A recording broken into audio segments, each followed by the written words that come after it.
Magandang oras mga kababayan, narito ang pinaka-latest update natin sa magiging lagay ng ating panahon ngayong araw at sa susunod na 24 oras. Nakalabas na sa Philippine Area of Responsibility si Bagyong Gardo, pero bukod dito meron pa tayong minomonitor na magkakasunod na bagyo na manggagaling sa silangan at kanluran ng bansa at ayon sa mga datos sinasabi na mataas ang posibilidad na magkaroon ng landfall sa kalupaan kaya dapat itong bantayan. Para naman lagi kang updated sa lagay ng ating panahon, i-click mo lang ang subscribe button. Sa pinakabagong datos, lumakas na at naging severe tropical storm si Bagyong Gardo. Ang sentro ng bagyo ay nakita sa layong 1,310 kilometers east of northeast of extreme northern Luzon. Taglay nito ang maximum sustained winds na 100 kilometers per hour malapit sa sentro. May pagbugso hanggang 120 kilometers per hour at central pressure na 1,000 hectopascal. Sa ngayon, kumikilos na ito pahilaga sa bilis na 50 kilometers per hour. Pagdating naman sa sirkulasyon nito, ang strong to storm force winds ay umaabot palabas hanggang 300 kilometers mula sa gitna.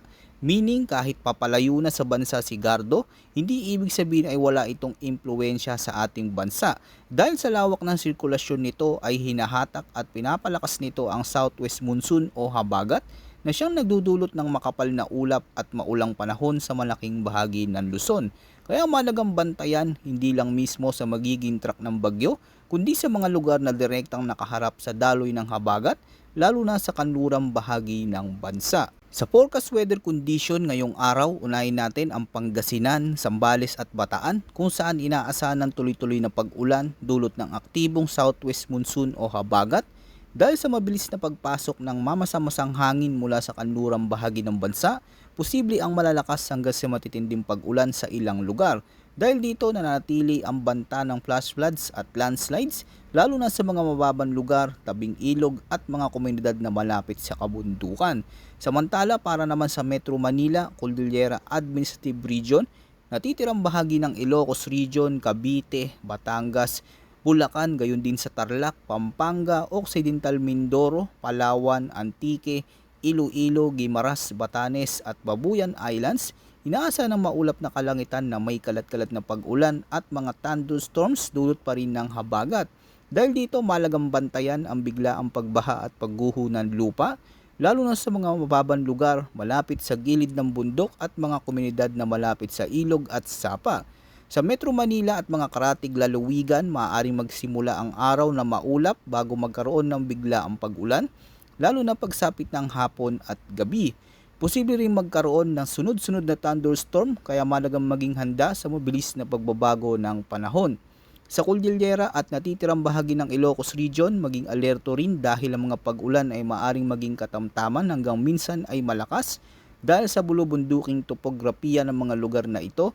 Mas mataas ang posibilidad ng pagguho ng lupa kapag nagpatuloy ang pag-ulan sa loob ng ilang oras. Habang sa Batanes at Babuyan Islands, nanatili pa rin ang impluensya ng habagat na magdadala ng maulap na kalangitan at paminsan-minsang pag-ulan na maaari ring lumakas sa ilang pagkakataon. Para naman sa Caraga Region, Davao Region at Southern Leyte, inaasahan din ang maulap na kalangitan na may kalat-kalat na pag-ulan at thunderstorms. Ang pangunahing dahilan nito ay ang umiiral na Intertropical Convergence Zone o ITZZ. Dahil dito posible ang katamtaman hanggang minsan ay malalakas na pag-ulan na maaaring magdulot ng flash floods at landslides lalo na sa mga lugar na madalas bahain at nasa paanan ng kabundukan.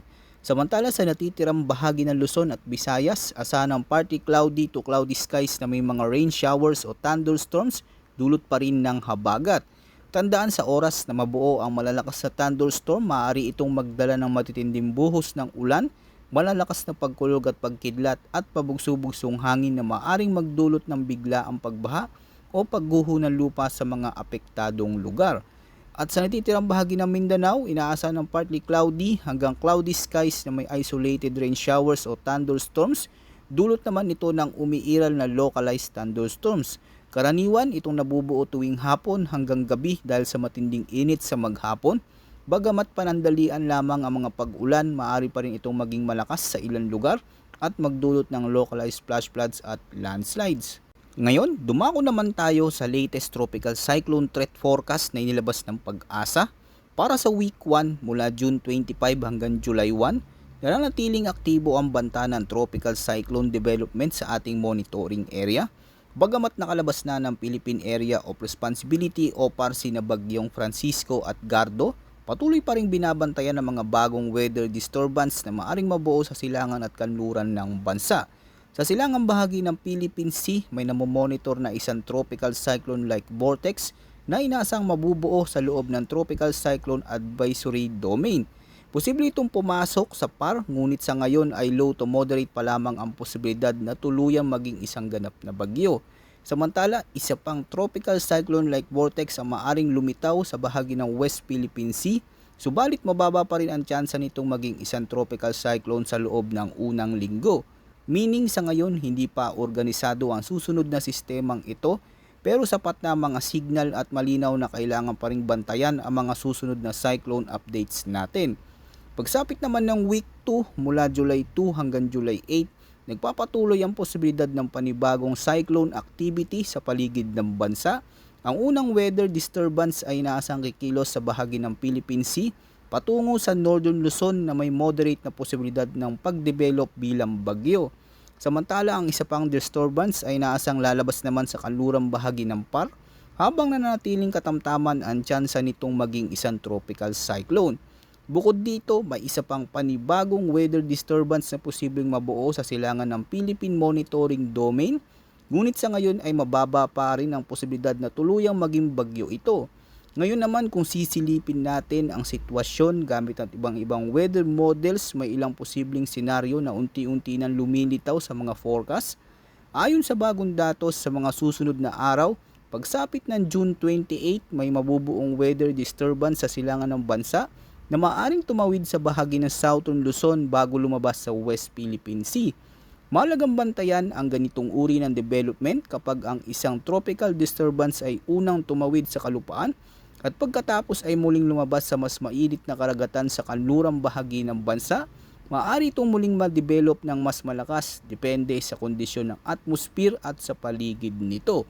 Ibig sabihin kahit hindi pa ito isang ganap na malakas na bagyo, habang papalapit sa kalupaan maaari pa rin itong magdala ng malawakang pag-ulan sa malaking bahagi ng Southern Luzon. Kung titignan naman natin ang Google DeepMind Weather Model, makikita na halos nagkakaisa ang forecast nito. Ang naturang sistema ay maaaring manatili muna bilang isang low pressure area bago lumakas sa tropical depression sa mga unang yugto ng pagbuo nito.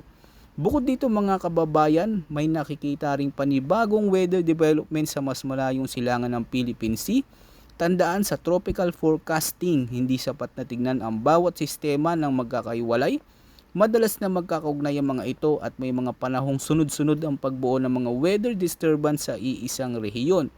Ang galaw ng isang sistema ay maaari ring makaapekto sa kapaligirang dadaanan ng susunod na mabubuong bagyo.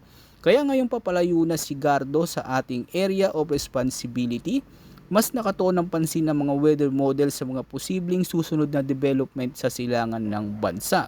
Gayunpaman, mahalagang tandaan na ang mga forecast na ito ay nakabatay pa lamang sa mga weather model simulations. Sa ganitong long range forecast, posible pang magbago ang track, bilis ng pagkilos, maging ang lakas ng anumang mabubuong sistema. Samantala, ang isang disturbance na sa kasalukuyan nakikitang tatawid sa Southern Luzon ay maaari pang lumihis pahilaga o patimog sa mga susunod na araw. Posible rin ang inaasahang paglakas nito ay bumilis kung magiging pabor ang kondisyon ng atmosphere at karagatan.